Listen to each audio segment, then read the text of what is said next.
Welcome back. I've got Todd Bertsch on the line. Todd, how are you? Hey, Michael, I'm doing fabulous, my friend. Awesome, awesome. I was just on your show, barely a couple of weeks ago, I if know, not. right? And it's like I love when this happens when you can, it's kind of like a continuation of the conversation, but everybody's like, well, I didn't hear that part. I will make sure to put the links to Todd's show in the show notes. I highly recommend you listen to it. You know, Yeah. it's a good show. So why don't you share a little bit about you and then we'll jump into the conversation. Yeah, absolutely. So when you and I talked, I've been through a lot of struggles and challenges, in my life as you have as well. I won't go into all the details, but essentially in 2009 during the recession, I started my own business. That was my first business. It was a digital marketing company. I saw a gap in the area, at least where I'm from in Akron, Ohio. And yeah, I just went for it and, uh, you know, hit my feet on the ground and started knocking on doors and getting clients. I didn't take any of the clients that I had in the prior agency that I was with and just started to build something, special, something great. I took all the experiences from, prior jobs, good, bad, and indifferent, and wanted to make something that, people would want to stick around and be a part of and really create a family, an extended family. I know a lot of people don't like that word when you talk about the workplace, but I disagree. We spend more time with the people we work with than anybody else, good or bad. That's a fact. So I started the business Evolve Marketing, and we just celebrated 16 years in business last week, actually. Um, and then, I started to, COVID happened and, you and I talked about that a little bit. It was a very interesting time to say the least. Lots of reflection for Mhm. most of us. And during that reflection time, there was something that I felt not was missing, but I had another calling. And I turned 50 during COVID, and I don't know, call it a midlife crisis if you want, but I was just doing a lot of reflection, and I started to embrace a holistic growth journey at that time. And I met a high performance coach, and I hired her, and she took me through Brendan Bouchard's program and positive intelligence. And through her coaching and those programs, I'm literally changed my life. I'm a whole different person. I saw the impact that that had on me, and I also paid to have one of my top employees go through that program as well, and it changed her life as well. And to see how that not only changed our lives from a personal standpoint, but also in our business and how we lead, how we manage our team and our clients. It was pretty powerful. So at that moment, I decided to kind of pivot, and I'm transitioning out of, my marketing business into keynote speaking, life optimization coaching, and the Bolt podcast, which you were on last week. So my whole message is about the personal growth journey, cultivating a growth mindset and really just being curious and open to being 1% better every day. So that's Yeah, and it.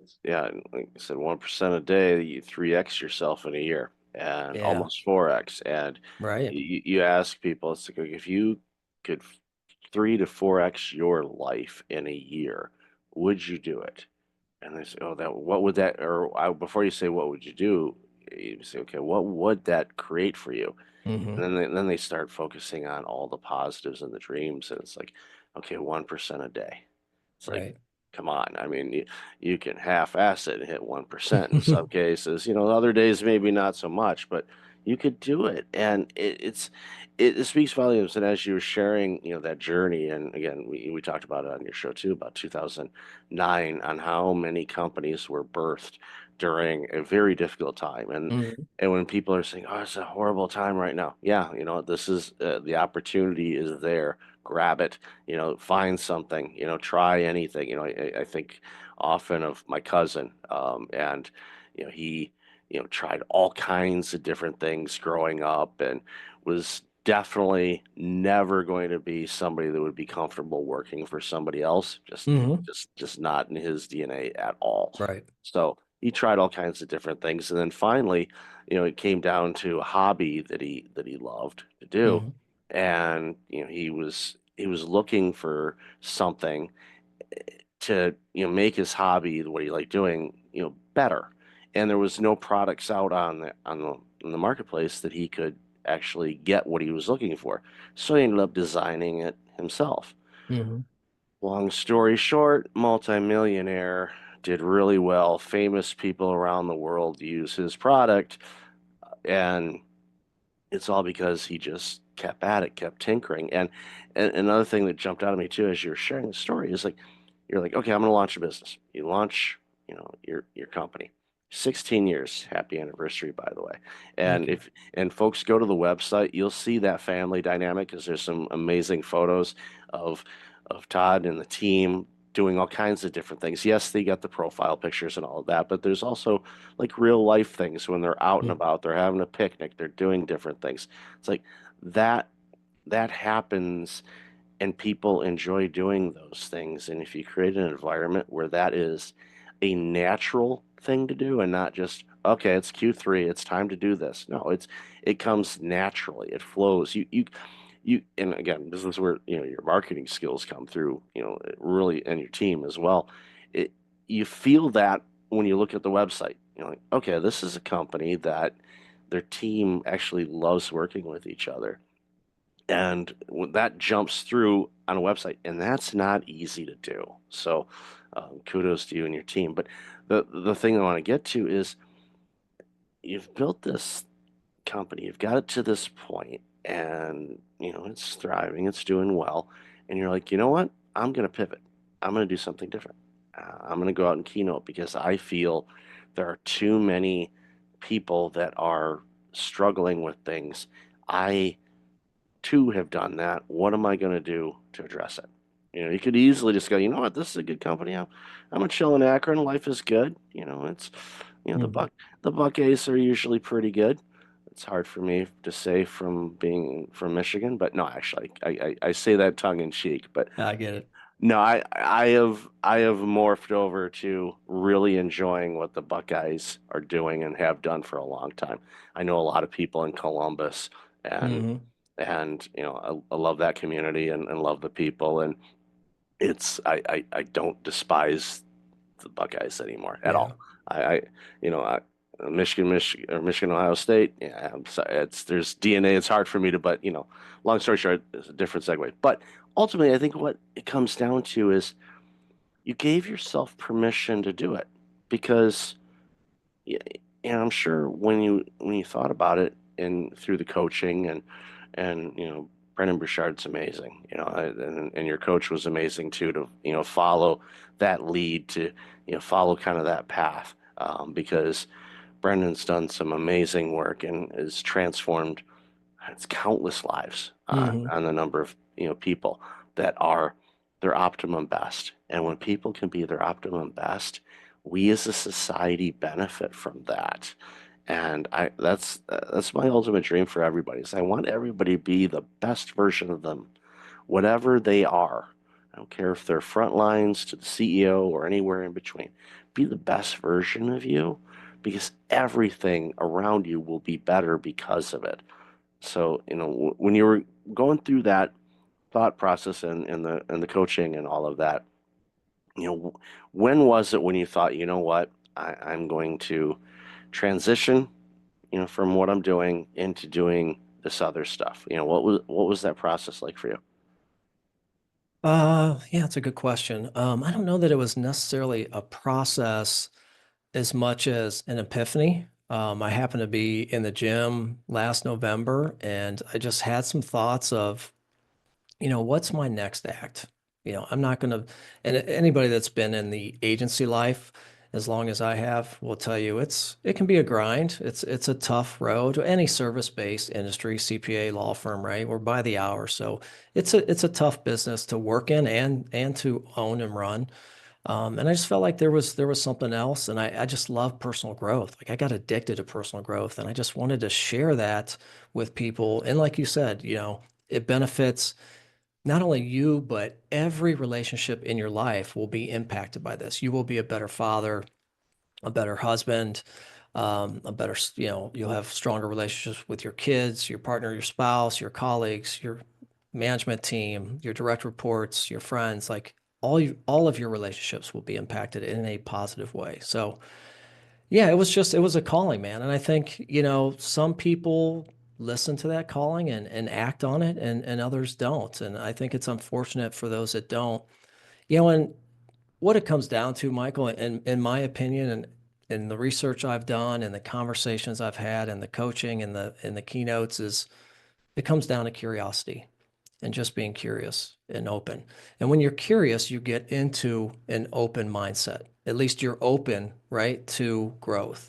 And that's what it comes down to. And unfortunately, what it takes for somebody who's in a fixed mindset, it often takes a traumatic event or a near-death experience like you, right?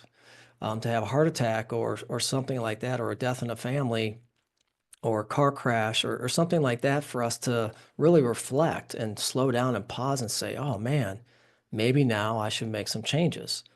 So what I'm trying to do is really create a movement, if I may say that, but really just to try to impact people, try to amplify this message of don't wait, just be curious. Because the beautiful thing is, everybody at one point, right, when you were 5 years old, you were curious. So we all had it. We all had it. Some of us keep it, others lose it. But as we grow into adulthood, we get into this kind of box, right? And life happens. And I get it. I have kids, family, job. I sit on boards, I volunteer. Next thing you know, 10 years go by and you're like, damn, I'm comfortable, I'm cozy, and I'm in Groundhog Day. I'm doing the same old, same old. And next thing you know, I get a bad report card from my doctor, physical, and or maybe I have a heart attack or whatever, right? And we need something like that to be the trigger for us to make a decision to change. So I just think if we can recall, if we can go back to that inner child that we once were, when we were happy and we had that freedom. And I go back to riding a bike because I feel like everybody, most people remember that experience of riding a bike and the process of learning to ride a bike and not being afraid of failure or what people thought about you. To have that freedom to take your feet off the ground and just roll, right? And go where you want or explore and discover all the possibilities. And that's what life's really about. So if we can be open and curious, man, the world has so many opportunities, so many possibilities. And that's when we can start to do the work, right? That's when we can get 1% better. And it sounds so easy. And honestly, I just did a great presentation yesterday to a wonderful group of people. And I'm just like, guys, these are so easy. Like these are so easy and they're backed by science. The benefits are crazy. Mental, emotional, physical. You will live longer if you smile more. I mean, come on, really, it's there. The science is there. These things, gratitude, meditation, they are so easy, they're so basic, and they're free. Anybody can do it. 2 minutes a day. It just takes starting. It just takes getting started with one small thing. And I think they're so obvious and so simple that people just gloss over them, and they feel like they just can't get started. They're overwhelmed by all the different options, possibilities. So I think if my message is always, look, just start small, one small shift. And I always say, like, start with gratitude. It is the most beneficial and it's the easiest. Spend 2 minutes a day, write down 3 to 5 things you're most grateful for every single day for 21 days, 3 weeks. And then you got it, a habit. Then you're off and rolling. And then you see, right? You celebrate. You're like, oh, this is fairly easy. I can do this. And Mhm. then you tack on another habit, right? And another and another. Next thing you know, man, you are on your way to being the best version of yourself, right? Yeah. So I don't know. That's kind of where I'm at with it. It's available, right? We're all capable of change. We're built, right? We're built to evolve, but there's just some people that don't want to do it. Yeah, they spend too much time on Comfort Avenue, and it's comfy, feels good. Yeah. That lazy boy recliner that my Hmm. dad bought in 1990, I kept that thing forever. Those, yeah, those were But awesome. Yeah, but it got to the point where it's like, yeah, this thing it needs to go. Right. But It's too cozy. You don't want to get yeah, out of it. It's yeah, hard to get and out of. yeah, and it was kind of falling apart too. Is Hmm. because there was no growth, there was no maintenance. Well, maybe there was little growth in me prior to the heart attack, but we fixed that issue now, Hmm. thankfully. Good. And it's one of the things you were saying, is how easy all those things are. Like, there's one of the things that I started years ago, and it was something that John Gordon, the author, wrote in one of his books. Energy bus. Yeah, and he said, Love that. yeah, every morning when his feet hit the floor, he says, Hmm. "Thank you, Yeah, thank you, that's it. thank you for giving me another opportunity at this." Right. And that's what it is. Is every day is a new opportunity, filled Hmm. with opportunities, and gratitude is so critically important, Hmm. and it's a baseline. If you and another phrase that he uses, and other people do it too, is it's like I have to go to work instead of I get to go to work. Right. That's one word difference, but oh, Hmm. that the difference in that word is incredible. Right. We And call that reframing. yep, It's find the gift and the opportunity in every scenario. It's just yep, a simple reframe, and it could be as simple as one word, just changing the lens through which you see the world. yeah, So yeah, too, Michael, what I think would benefit people is that gratitude practice in the morning, but also Stephen Covey, right? He says start with the end in mind. So if we can think of it that way, right? How do we want to be perceived? What would be in our eulogy at the end of life, right? Start with the end in mind. Boy, that puts things into perspective pretty quickly. But it's easy not to think of it in that way unless something happens or somebody in the family passes away and you're like, "Oh, okay, it's all about reflection." It really is all about, and we just move so fast. So if we can just slow down and pause, and that's why I really harp on meditation. It's incredibly important. And I'm not talking about crazy meditation, just 5, 10 minutes, just in quiet time. Really just quieting your mind before the family gets up, before the sun rises. Really calm your mind and be one with yourself. So, but anyhow, but yeah, lots of good stuff, lots of good nuggets. And you know, I think it comes down to, Michael, also, because we talk a lot about the workplace, and I know your focus is a lot in the workplace with burnouts.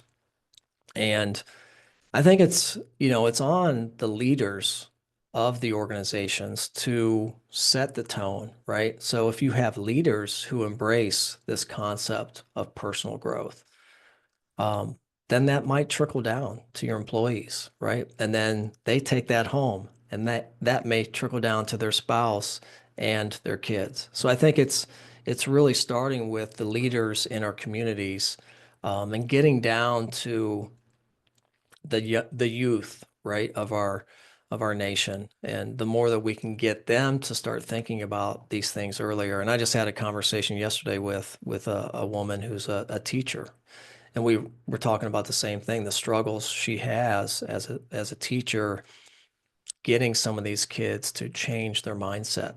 They all have the capability. It's just, their circumstances or whatever is going on with them to be able to give them, the chance to say, hey, just be open and curious. You can do this. You can do the work. You just need to believe in yourself. So yeah, but it goes down, it comes back to the leadership, in my opinion. yep. It's important to create that environment where people can thrive, and also an environment where people can feel, if not safe, at least comfortable with sharing what's going on. Because you mentioned in the onset, small team, Hmm. where you work, we're human beings. Everyone's got different challenges. They come up out of the blue. Some things you may know might be coming up, but most of the time it's completely out of left field. And you're like, okay, well, all right, what do we do about this? How do Right. we address this? What can we do collectively to help navigate through this situation? And Mhm. it's, that's stuff that's not easily written in an HR manual. Um, No, and that's the challenge. It's like everybody loves, or they say they love. everything being black and white and clear cut, and that My God. Yeah, that's run a business. yeah, Run a business and be exactly. in HR because there's not a damn thing that's clear cut, in my opinion. Mhm. But it comes back to leading with empathy. And that's really something that I embraced during COVID, especially. Our mantra is make an assumption that everybody is struggling with something because we all are. It might be small, but it also might be big. And from an HR standpoint, you might not be allowed to really discuss that, but just assume that everybody's struggling with something and lead with empathy and not to the degree that you're not holding people accountable. There's a dial there, right? But still, just leading with empathy will create that safe space. And I loved how you said that. And it is. Employees want a safe space. And when they have a safe space, then you start to build trust. And when you build trust, then you start to have a family. And that's when you can have an authentic culture. And I love and I appreciate you noticing our website and just from the website getting a sense. And that is our culture. And it's been, challenging now that most people are work from home. We have to be a little bit more structured, if you will, right? But it's interesting. We have weekly standing like team update calls, through Teams or Zoom. And then really just a half hour during lunch just to chat. And we just go around the horn and say, hey, what's going on in your life? And the funny thing is, it's not funny, but it was just cool that people don't want to get off. I remember old days when people, let's just come on, I got stuff to do, man. Let's get this over with. But we're on and we're like, oh yeah, all right, guys. I think it's an hour now. This has been great, but we got to get back to work. But to me, that is a good signal of creating the safe environments and building a culture, a family of people that really care about each other. And because we're not in the office and we don't have those water cooler chats, we get to know what's going on in each other. We're humans, man. It's HR humans, right? So anyhow. That's important, and good on you to create that type of situation where a lot of organizations that went remote, they have those meetings as well, and the meetings aren't as cordial as that. There's people go, I have this meeting coming up. I don't want to deal with that. It's like, Right. this is just going to be this and this and this. But the putting in the okay, how are you doing? And I did that. When I was during the pandemic, I was helping out an organization part time, and it's okay. We have a meeting, okay, and everybody was there. They had their agendas and the updates on everything that they were working on. I'm like, we'll get to that. Mhm. I need, and this was in the early days of the pandemic. I was like, okay, I need to know how you're doing. I'm good. No, no, no, no, no, no, no, no, no, no. I need more than elevator greeting. Good. How are you? How are you navigating? How Right. you, how, what are some tips that you've discovered on how to live daily life in this lockdown type of Mhm. situation? Right. Have you encountered any stores or restaurants that are a little bit easier to deal with than others in the area? Because most of the people were kind of, lived within the same vicinity Mhm. of each other. What are you experiencing? What are you seeing? What are some of the things that is there anything you need help with? Mhm. Are you having difficulty finding anything like toilet paper or, those things? And it's like, oh yeah. And then we'll say, oh yeah, I remember, this store seemed to have a better inventory than this one on this. Okay, good. It's like, had anything to do with business? On paper, no, but it had the opportunity to kind of humanize the situation and go, okay, we're collectively all navigating through this. Some of us are doing better than others, but we're all here and we Mhm. all have each other's back. If you need to take a time out and go sit on the bench for a little bit, just to kind of deal with whatever you have to deal with. We Mhm. got you, and Yeah. it just it just strengthens things. And obviously that's what your organization does. It's what you believe in. I believe in it. And obviously with the professional development and the new the new leg of the journey that you're embarking on, all those tools that you've picked up over the years, you will find you will continue to use them because they're good tools. That's why they're there. They're just like Right.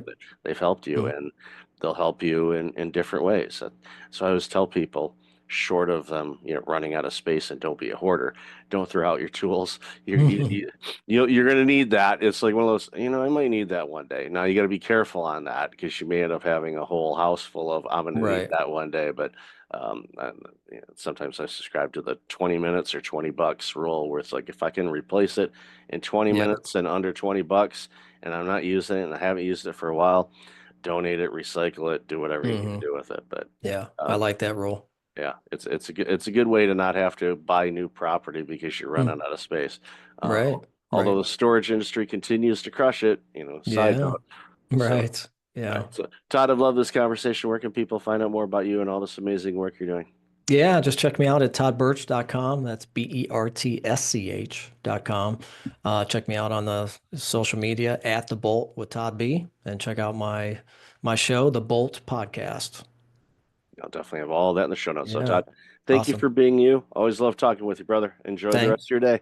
thank you. You too, my friend. Looking forward to it. Have a great one. Bye now.